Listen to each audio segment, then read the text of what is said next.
ছোটবেলা থেকেই আমাদের এলাকার মধ্যে মন্দির, মসজিদ, গির্জা, প্যাগোডা অলমোস্ট একই জায়গাতেই থাকে, খুব বেশি দূরে থাকে না।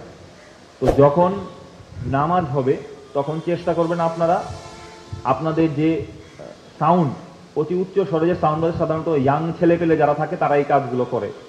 পুজো উপলক্ষে পাড়া বা মহল্লার পাশে একটা সাউন্ড স্পিকার দিয়ে জোরে জোরে গান বাজাচ্ছে, বাট একটু বুঝতে হবে যে এই সময় যে নামাজের সময়গুলো হবে ওই সময় যাতে আমার ধর্মীয় সম্প্রীতিটা বজায় থাকে, অন্যের যাতে ক্ষতি না হয়। আমাদের কোনো ধর্মই কিন্তু আমাদেরকে এই শিক্ষাটা দেয় না যে আমি আমার অনুষ্ঠান পালন করতে গিয়ে আরেকজনকে বিব্রত করছি বা ক্ষতি করছি। প্রত্যেকটা মহল্লায়, প্রত্যেকটা বাসায়, প্রত্যেকটা বিল্ডিংয়ে দেখা যাবে যে কিছু বয়স্ক মানুষ থাকবেন যারা অসুস্থ। উচ্চ স্বরে এমন কিছু করা যাবে না বা এমন কিছু করবো না যেটা আমার জন্য আনন্দদায়ক, অন্যের জন্য বেদনাদায়ক। তো এই জিনিসটা যাতে আমরা বজায় রাখি। ঢাকের ব্যবহার, অন্যান্য যে কার্যক্রম, সেটা ইট ইজ ওকে।